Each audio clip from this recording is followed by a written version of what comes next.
Selamat datang di channel Audio Story Indonesia. Jangan lupa like, komen, dan subscribe untuk mengetahui episode selanjutnya. Kisah kali ini menceritakan tentang seorang jurnalis muda bernama Raka yang datang ke kota S untuk meliput kisah-kisah urban legend yang belum pernah terungkap. Ia menginap di sebuah hotel tua bernama Hotel Merapi Indah, yang dikenal memiliki sejarah panjang sejak era kolonial. Warga lokal bersikap aneh saat Raka menyebutkan akan menginap di sana. Ada ketakutan yang tak dijelaskan. Apa yang akan terjadi selanjutnya? Tonton video ini sampai akhir. Langit kota S tampak kelabu saat Raka turun dari bus malam yang membawanya dari Jakarta. Hujan gerimis menyambutnya, seolah menjadi peringatan awal bahwa tempat ini bukan kota biasa. Kota S dikenal dengan kekayaan budaya dan sejarah kolonialnya, tapi belakangan, desas-desus tentang kejadian aneh, orang hilang, dan bangunan berhantu mulai menjadi topik hangat di media alternatif. Bagi Raka, jurnalis lepas yang gemar mengejar kisah-kisah urban legend, ini adalah tambang emas. Tujuannya jelas, Hotel Merapi Indah, sebuah penginapan tua yang berdiri sejak era Belanda. Foto-foto bangunannya yang beredar di forum internet menunjukkan interior klasik nan angka, tangga kayu besar, lampu gantung kristal yang buram, dan lorong-lorong panjang dengan karpet merah kusam. Tapi satu hal yang membuat hotel ini menarik bagi Raka adalah satu kalimat yang ia baca di sebuah komentar blog, "Jangan menginap di lantai 3. Terutama, jangan pernah dekati kamar 303. Sopir ojek online yang mengantarnya dari terminal tampak gugup saat Raka menyebutkan alamat hotel.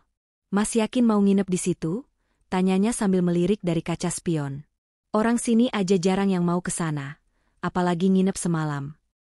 Raka hanya tersenyum kecil. "Justru itu yang saya cari." Sesampainya di depan hotel, nuansa aneh langsung menyergap. Bangunan itu menjulang 4 lantai, dengan dinding berlumut dan jendela besar yang tertutup tirai kusam. Di bagian atas, papan nama hotel yang terbuat dari logam tua tampak bengkok, seolah pernah dilanda badai. Lobi hotel diselimuti aroma kayu tua dan sesuatu yang sulit dijelaskan, seperti dupa yang telah lama padam. Seorang pria tua di balik meja resepsionis menyambutnya tanpa senyum. Namanya Pak Sumarno, manajer hotel sekaligus satu-satunya staf yang terlihat malam itu. "Selamat datang, Raka." "Ya, sudah kami siapkan kamarnya di lantai 3, nomor 305, katanya sambil menyerahkan kunci tua berbentuk bulat. "Lantai 3, ya?" Raka berusaha terdengar santai. "Apa? Kamar 303 tidak disewakan?" Pak Sumarno menatapnya dengan tajam, lalu menunduk. "Kamar itu sedang direnovasi. Sudah lama tak dipakai," katanya cepat. Lorong lantai 3 panjang dan sunyi. Lampu-lampunya berkedip pelan, seolah bernafas. Langkah Raka terdengar jelas saat ia berjalan menuju kamarnya. Ia sempat berhenti di depan pintu 303. Tidak ada tanda direnovasi. Bahkan pintunya terlihat lebih bersih daripada yang lain, seolah seseorang rutin merawatnya. Anehnya, pintu itu sedikit terbuka. Raka menelan ludah, lalu mengintip sekilas. Tidak terlihat apa-apa. Tapi ada sesuatu, bau khas ruangan tertutup bercampur dengan aroma menyengat, seperti darah kering. "Mas Raka." Suara Pak Sumarno dari ujung lorong mengejutkannya. "Tolong jangan ganggu kamar itu, ya. Bisa berbahaya." "Maaf, saya cuma lihat." "Serius, Mas? Fokus saja di kamar Mas sendiri. Hotel ini punya sejarah panjang. Tidak semua cerita cocok untuk ditulis." Malam pertama, Raka tak bisa tidur. Bukan hanya karena suara-suara aneh dari atas, padahal lantai atas hanya gudang kosong menurut Sumarno, tapi karena mimpi yang menghampirinya. Dalam mimpi, ia berada di lorong hotel, tapi semua lampu padam. Hanya satu pintu yang terbuka di ujung, kamar 303. Dari dalam terdengar bisikan, bukan satu suara, tapi banyak. Mereka berbicara dalam bahasa yang aneh dan tidak dikenal. Saat Raka melangkah mendekat, sosok tinggi dengan jas hitam berdiri di depan pintu. Wajahnya kabur. Tangan kanannya menunjuk ke dalam kamar, sementara tangan kirinya menggenggam sesuatu, terlihat seperti kepala manusia. Suara dalam mimpi berbisik, "Masuklah, Raka. Kaya atau mati." Ia terbangun dengan napas tersengal. Jam menunjukkan pukul 3.03. Pagi harinya, saat turun ke lobi, Raka memperhatikan sesuatu yang ganjil. Di papan pengumuman dekat lift, terdapat daftar kamar yang kosong, semacam catatan untuk Ho Sekeeping. Kamar 301, 302, dan 304 tertera. Tapi 303 tidak ada. Seolah kamar itu tidak pernah ada. Pak Sumarno, tanya Raka saat sarapan. Kamar 303, siapa pemiliknya dulu? Sumarno menatapnya tajam, lalu menghela napas. Mas Raka, kadang, kita harus tahu batas. Ada pintu yang memang tak boleh dibuka. Bahkan sekadar ditanyakan saja bisa mengundang sesuatu. Raka tersenyum kecil, tapi dalam hati, ia tahu, ia baru saja menginjakan kaki di tengah cerita yang jauh lebih kelam dari yang ia bayangkan. Dan kamar 303 sedang menunggunya. Hari kedua di Hotel Merapi Indah dimulai dengan suasana yang lebih sunyi dari sebelumnya. Raka bangun lebih pagi, kepalanya masih berat oleh mimpi yang terasa terlalu nyata semalam. Di luar jendela, kabut tebal menggantung di antara pepohonan tua yang mengelilingi halaman hotel, menciptakan suasana yang hampir seperti mimpi buruk yang belum selesai. Ia memutuskan untuk menyusuri hotel sebelum tamu-tamu lain bangun, jika memang ada tamu lain. Lorong lantai 3 tampak lebih gelap meski pagi sudah menyingsing. Raka melangkah pelan ke arah kamar 303. Pintu yang semalam terbuka sedikit kini tertutup rapat. Tak ada tanda-tanda aktivitas. Tapi hawa aneh tetap menyelimuti area di sekitarnya. Seolah udara di depan pintu itu lebih dingin dari bagian lorong lainnya. Rasa ingin tahu mulai mengalahkan rasa takut. Ia mendekatkan telinga ke daun pintu. Diam. Tapi saat ia akan berbalik, suara berdesir terdengar dari balik pintu, seperti bisikan angin atau napas. Raka mundur spontan. Sore harinya, ia mencoba mengorek informasi dari salah satu petugas kebersihan, seorang perempuan parubaya bernama Mbak Rini. Ia menemukannya sedang membersihkan jendela lantai 2. Maaf, Bu. Saya mau tanya, kamar 303 itu kenapa? Ya? Kok nggak pernah disewakan? Mbak Rini langsung menoleh, matanya membelalak. Ia melihat ke sekitar, lalu menarik Raka menjauh dari jendela. Mas, jangan sembarangan nanya begituan di sini. Itu kamar keramat. Sudah banyak kejadian di situ. Apa maksudnya? Dulu pernah ada tamu yang masuk kamar itu tanpa izin. Pagi-pagi diketemukan hilang. Barangnya masih ada, kasur masih rapi. Tapi orangnya lenyap. Nggak ada jejak. CCTV pun nggak bisa nunjukin apa-apa.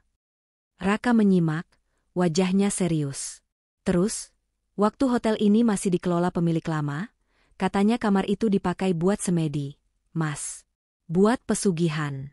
Ada yang percaya, setiap tahun ada tumbal yang harus dikasih.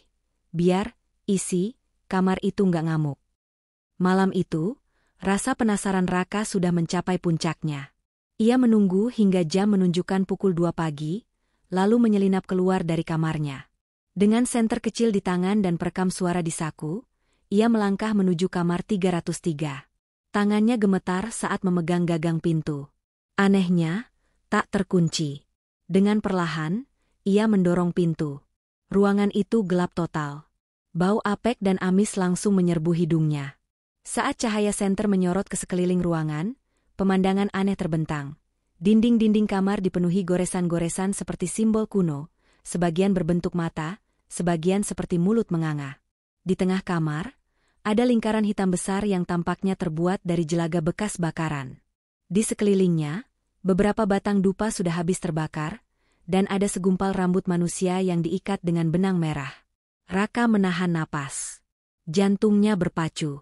Di pojok ruangan, ada tumpukan foto-foto tua, sebagian sudah hangus di ujungnya. Ia mengambil satu dan menyorotinya, wajah seorang pria muda, tersenyum. Di belakang foto tertulis, Dewi, 2017. Lainnya bertuliskan nama dan tahun berbeda, semuanya dalam tulisan tangan yang sama. Ia menemukan sebuah buku lusuh, mirip buku harian. Isinya adalah catatan seseorang yang menjelaskan proses pesugihan, mulai dari pemanggilan makhluk, pembuatan sesaji, hingga syarat-syarat tumbal yang harus dipenuhi.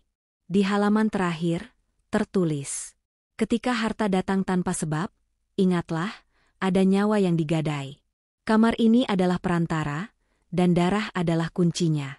Jangan beri makan terlalu lama, atau ia akan menjemput sendiri. Tiba-tiba lampu kamar menyala sendiri. Pintu tertutup keras di belakangnya. Raka menoleh panik. Nafasnya memburu. Dalam cahaya lampu yang temaram, ia melihat bayangan di cermin besar di sudut ruangan. Sesosok pria tinggi dengan jas hitam, berdiri diam menghadap ke arahnya. Tapi saat ia menoleh langsung ke cermin, bayangan itu menghilang. Lalu ia mendengar suara bisikan itu lagi. Kali ini lebih dekat. Kau melihat terlalu banyak. Raka berlari keluar kamar. Napasnya nyaris habis saat tiba kembali di kamarnya sendiri. Ia mengunci pintu, menarik napas dalam-dalam, dan melihat ke tangannya. Tangannya berlumuran darah. Tapi tidak ada luka. Dan dari lorong, terdengar langkah pelan mendekat. Langkah seseorang, atau sesuatu. Raka terbangun dengan tubuh basah oleh keringat. Ia langsung menatap tangannya. Bersih. Tak ada darah. Tak ada bekas luka. Tapi ingatan tentang kejadian semalam begitu jelas. Bau dupa terbakar, foto-foto tua, buku harian dengan tulisan penuh ancaman, dan bayangan pria berjas hitam. Apa semuanya hanya mimpi? Ia membuka tasnya dan memeriksa ponsel serta perekam suara. Saat memutar rekaman yang ia hidupkan saat masuk ke kamar 303, hanya ada suara dengungan rendah, seperti radio rusak. Tapi di akhir rekaman, terdengar jelas suara berat berbisik. Tinggalkan tempat ini. Raka membeku. Hari itu ia memutuskan keluar dari hotel dan mencari informasi langsung dari penduduk lokal. Ia mendatangi perpustakaan kota, tempat yang sepi dan berdebu, tapi menyimpan tumpukan arsip lama tentang sejarah kota, bangunan kolonial, dan keluarga-keluarga bangsawan masa lalu. Dengan bantuan pustakawan tua yang ramah, Raka menemukan sebuah artikel koran kuno berjudul, Saudagar Wiryo, Kaya Mendadak, Meninggal Misterius. Tertanggal 1963. Wiryo adalah pemilik pertama bangunan yang kini menjadi Hotel Merapi Indah. Ia dikenal sebagai pedagang kain dan rempah. Dalam waktu singkat, ia jadi orang terkaya di kota, membangun rumah megah di atas tanah yang konon dulunya bekas area pemakaman massal zaman perang. Namun, kekayaan Wiryo menyisakan banyak tanya. Tiap tahun, saat bulan Sura, salah satu pembantu atau tamu rumahnya hilang secara misterius. Orang-orang percaya, Tuan Wiryo melakukan ritual pesugihan, memanggil makhluk dari dunia lain dan memberi tumbal manusia hidup sebagai persembahan. Raka mencatat semua itu. Tapi pertanyaannya berikutnya adalah, siapa yang melanjutkan praktik itu sekarang? Ia menyusuri jalanan sempit kota tua, hingga menemukan rumah kecil dengan pagar bambu. Di sanalah tinggal seorang wanita tua bernama Bu Darmi, mantan karyawan Hotel Merapi Indah. Butuh waktu meyakinkan Darmi untuk berbicara. Tapi setelah Raka menunjukkan buku harian yang ia temukan dari kamar 303, wajah wanita itu langsung pucat. Mas masih hidup? Tanya Darmi sambil menatap buku itu. Masih. Tapi saya nggak yakin untuk berapa lama. Jawab Raka, setengah bercanda. Darmi mulai bercerita. Ia dulu bekerja sebagai pembantu rumah tangga di rumah Tuan Wiryo, sebelum rumah itu dijadikan hotel. Setelah Tuan Wiryo meninggal, rumah itu diwarisi oleh anaknya, lalu cucunya, yang kini menjadi pemilik hotel. Praktik pesugihan itu, kata Darmi, tidak pernah benar-benar berhenti. Mereka jadikan kamar 303 sebagai tempat pemanggilan. Sekarang pun begitu. Bedanya, tamu-tamu hotel jadi lebih mudah dijadikan tumbal. Setiap tahun harus ada satu. Supaya dia puas. Dia, itu siapa? Darmi menatap kosong. Makhluk yang dikurung di kamar itu. Dulu Tuan Wiryo manggilnya buat bantu cari kekayaan. Tapi sekarang, makhluk itu udah liar. Udah haus darah. Kalau nggak dikasih tumbal, dia bakal keluar cari sendiri. Malam itu, Raka kembali ke hotel dengan kepala penuh tanda tanya. Di lorong, ia sempat melihat siluet seseorang berdiri menghadap jendela ujung koridor. Saat ia dekati, sosok itu hilang begitu saja. Pintu kamar 303 masih tertutup, tapi terasa seperti mengawasinya. Saat ia membuka pintu kamarnya, sebuah amplop coklat tergelincir ke lantai. Tidak ada nama pengirim. Di dalamnya hanya ada satu foto. Dirinya sendiri, sedang tidur di kasur. Foto itu diambil dari sudut ruangan, tepat di atas lemari. Raka mendongak ke arah lemari. Tak ada siapa-siapa. Ia mencoba tidur malam itu, tapi setiap kali menutup mata, suara-suara datang. Tangisan. Tawa kecil. Suara gesekan kuku di dinding. Lalu tepat pukul 3.03 dini hari, pintu kamarnya bergetar keras, seperti dihantam dari luar. Bam, bam, bam. Raka menahan napas. Tidak bergerak. Dari bawah pintu, sesuatu mulai merembes masuk. Cairan hitam pekat, seperti oli, bergerak seperti memiliki nyawa, menyebar ke arah tempat tidurnya. Tiba-tiba, terdengar suara berbisik dari balik pintu. Satu jiwa lagi, dan pintunya akan terbuka. Raka sadar, ia tidak hanya membongkar cerita lama. Ia sedang berada di tengah ritual yang belum selesai. Dan yang lebih mengerikan, ia mungkin adalah tumbal berikutnya. Raka menghabiskan pagi itu dengan rasa cemas yang menyesakkan. Wajahnya pucat, matanya merah karena tak tidur semalaman. Amplop berisi foto dirinya saat tidur masih ia genggam. Bukti bahwa ada sesuatu, atau seseorang, yang mengawasinya tanpa ia sadari. Ia memutuskan untuk berbicara lagi dengan Pak Sumarno, manajer hotel yang sejak awal terkesan menyembunyikan sesuatu. Kali ini, Raka tak akan berbasa-basi. Ia menunggu pria itu di lobi setelah sarapan dan langsung menyodorkan foto dari amplop. Ada yang masuk kamar saya tadi malam, ujar Raka dingin. Sumarno melihat foto itu sekilas, lalu menatap lurus ke arah Raka. Tidak kaget, tidak panik, hanya diam. Sudah waktunya kamu tahu, Mas Raka, ucapnya lirih. Hotel ini bukan tempat biasa. Sejak dulu, tempat ini adalah jembatan antara dunia kita dan dunia mereka. Mereka? Raka bertanya, nyaris berbisik. Makhluk yang diberi makan. Dulu, saat hotel masih rumah keluarga Wiryo, kamar 303 dipakai untuk pemujaan.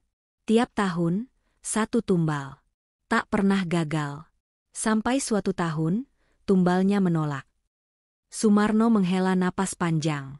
Gadis itu dibakar hidup-hidup di kamar itu. Tapi rohnya tidak pergi.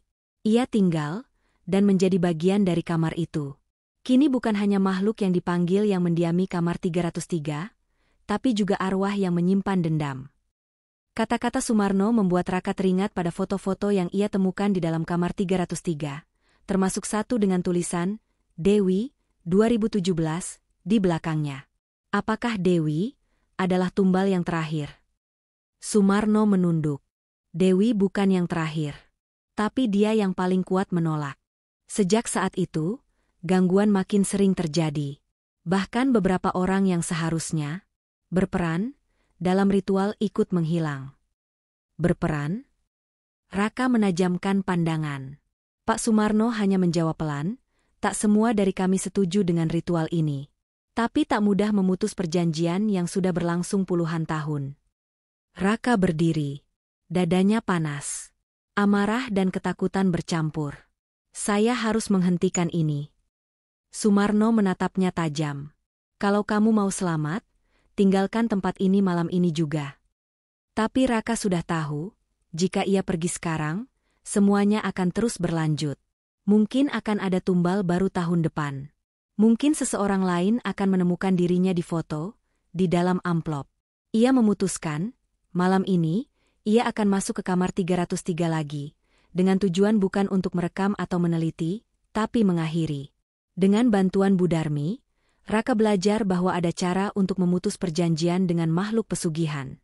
Tapi tidak mudah, dan penuh risiko. Ia harus masuk ke kamar saat bulan benar-benar berada di titik puncak, sekitar pukul 3 pagi, dan membakar benda yang menjadi inti perjanjian. Benda keramat yang disimpan di bawah lantai kamar 303, tepat di tengah lingkaran hitam. Kalau kamu gagal, kata Budarmi, kamu bukan hanya mati. Jiwamu bisa terjebak selamanya di kamar itu. Seperti Dewi dan lainnya. Malam itu, Raka bersiap. Ia membawa korek, botol minyak tanah kecil, serta tas berisi perlengkapan perekaman. Ia juga membawa cermin kecil, seperti yang disarankan Budarmi, untuk melihat yang tak tampak mata biasa. Pukul 2.50, ia tiba di depan kamar 303. Lorong gelap. Angin entah dari mana meniup pelan, padahal tak ada jendela terbuka. Pintu kamar sudah terbuka, seakan mengundangnya masuk. Dengan napas tertahan, Raka melangkah masuk. Segalanya tampak seperti sebelumnya. Simbol di dinding, bau amis, sisa dupa. Tapi malam ini terasa berbeda. Lebih berat. Lebih hidup. Ia berdiri di tengah lingkaran hitam, lalu mengangkat papan lantai yang sedikit retak di bawah kakinya. Di bawahnya, ia menemukan sebuah kotak kayu kecil, tertutup kain merah. Saat dibuka, di dalamnya ada boneka jerami dengan mata dari batu akik dan mulut dijahit benang emas. Begitu ia menyentuh boneka itu, suara jeritan memenuhi ruangan. Lampu padam. Cermin kecil yang ia bawa menunjukkan sesuatu yang tidak ia lihat langsung. Makhluk tinggi kurus dengan mata merah dan taring, berdiri di sudut ruangan, merangkak perlahan ke arahnya. Raka menyiraminya ke boneka dan menyalakan korek. Untuk semua jiwa yang terjebak, dan untuk Dewi, aku akhiri ini sekarang. Api menyambar cepat. Ruangan berguncang. Dinding-dinding seolah berteriak. Dari lantai, asap hitam pekat menyembur, membentuk wajah-wajah yang meronta, sebelum satu persatu menghilang, terbakar dalam cahaya oranye menyilaukan. Lalu, sunyi. Total. Raka pingsan di lantai kamar. Saat terbangun, pagi telah datang. Ia membuka mata perlahan, dan mendapati dirinya masih hidup. Kamar 330. Simbol-simbol di dinding telah pudar. Dan aroma amis itu menghilang. Ia melangkah keluar, melewati lorong yang kini terasa seperti lorong hotel biasa. Tak ada bisikan. Tak ada bayangan. Di lobi, Sumarno menatapnya dengan pandangan berbeda, antara lega dan takut. "Sudah selesai?" tanya Raka. Sumarno mengangguk pelan. "Tapi ada satu hal yang belum kamu tahu." Raka berhenti. "Dewi, bukan korban." Sumarno menatapnya dalam. Dewi yang memanggil makhluk itu pertama kali. Langit kota, es, pagi itu mendung, seakan ikut menyimpan rahasia yang baru saja terbongkar. Raka duduk sendirian di kursi kayu di taman belakang hotel. Tangannya masih gemetar, pikirannya penuh tanda tanya yang tak kunjung reda. Dewi, yang memanggil makhluk itu pertama kali. Kalimat terakhir Pak Sumarno semalam menghantam keras pikirannya. Selama ini ia mengira Dewi adalah korban. Jiwa malang yang dijadikan tumbal. Tapi ternyata, semuanya jauh lebih dalam, dan lebih kelam. Beberapa jam kemudian, Raka menemui Bu Darmi untuk mencari kejelasan. Perempuan tua itu sudah menunggu di beranda rumahnya, seolah tahu Raka akan datang. Tatapan matanya kini tak lagi panik seperti sebelumnya. Ada ketenangan aneh dalam wajahnya. "Aku belum cerita semuanya kemarin," katanya pelan, "karena takut kamu mundur sebelum waktunya." "Ceritakan." "Semuanya," desak Raka. Bu Darmi menarik napas dalam. "Dewi adalah cucu dari Tuan Wiryo. Anak haram dari hubungan gelap yang disembunyikan bertahun-tahun. Sejak kecil, Dewi diasuh oleh ibunya yang hidup sederhana, jauh dari kekayaan keluarga besar Wiryo. Sampai akhirnya, dia tahu siapa dirinya." "Betul." Dan dia marah. Sangat marah. Ia kembali ke rumah kakeknya, tapi tak diakui. Dihina. Diusir. Maka ia mempelajari ritual pemanggilan itu. Tapi dia bukan hanya ingin kekayaan. Dia ingin balas dendam. Dia ingin seluruh keturunan keluarga Wiryo membayar. Raka terdiam, mencerna semuanya. Jadi, ritual itu bukan hanya sekadar pesugihan, tapi juga kutukan, balas dendam seorang cucu terhadap darah dagingnya sendiri. Dan karena Dewi melibatkan makhluk dari dimensi lain, semuanya jadi tak terkendali. Setelah Dewi memanggil makhluk itu, ia berniat mengurungnya di kamar 303 sebagai penjaga sekaligus eksekutor. Tapi makhluk itu, haus jiwa, tak bisa dihentikan. Dan Dewi sendiri akhirnya terbakar oleh ciptaannya sendiri. Tapi jiwanya tetap terikat, lanjut Bu Darmi. "Terikat di kamar itu?" tanya Raka. "Ya, karena dia belum selesai. Ia ingin setiap keturunan keluarga Wiryo yang mengelola hotel ini ikut terbakar. Raka mulai mengingat satu hal penting. Malam saat ia membakar boneka keramat, ia tak hanya merasakan kemarahan dari makhluk itu, tapi juga dari roh Dewi. Jeritan yang ia dengar malam itu bukan hanya jeritan kesakitan, tapi juga kekecewaan, karena tujuannya belum tercapai. Makhluk itu lenyap, tapi Dewi belum. Malam harinya, Raka memutuskan untuk tidur satu malam lagi di hotel.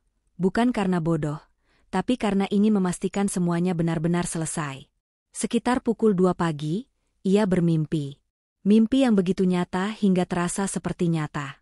Dalam mimpinya, ia berada di dalam kamar 303, tapi bentuknya jauh berbeda.